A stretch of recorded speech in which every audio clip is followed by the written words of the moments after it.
Aujourd'hui, on ne peut pas nier que la Côte d'Ivoire est la base arrière, effectivement, de la déstabilisation de notre pays. Et c'est factuel.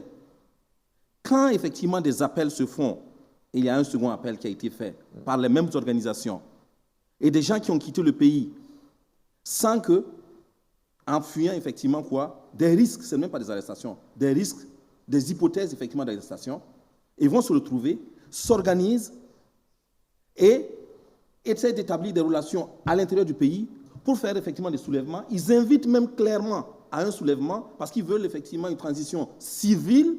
Je pense effectivement que là, c'est manquer de la bonne foi que de dire effectivement que la Côte d'Ivoire n'est pas. Maintenant, que l'on dise, je peux finir, que l'on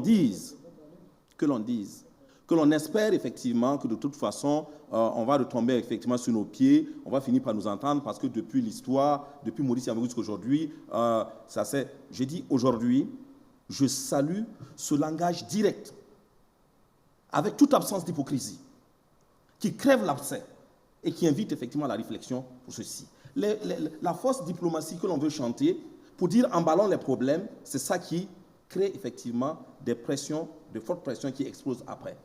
Maintenant, qu'est-ce qui se passe? Ce qui se passe, c'est que c'est ces débuts de discours qui ont appelé effectivement l'invitation de la Côte d'Ivoire à la discussion. Ça a commencé. Et c'est dans ce sens que j'apprécie également l'esprit du président qui dit on va finir effectivement, on espère effectivement que l'on va s'entendre. On s'entend avec les autres voisins. Ce qui veut dire qu'il y a beaucoup d'efforts qui sont faits, mais là, on va continuer. Et il ne faut pas sortir ça du cadre qui est que le président du Faso est celui qui est sorti lorsqu'effectivement le président de la Côte d'Ivoire s'est levé en va-t-en-guerre pour mobiliser l'Afrique de l'Ouest, pour aller frapper le Niger, pour dire si le Niger est touché, nous nous engageons avec. Ça crée naturellement de l'adversité. Et il ne faut pas nier, ça c'est également un fait.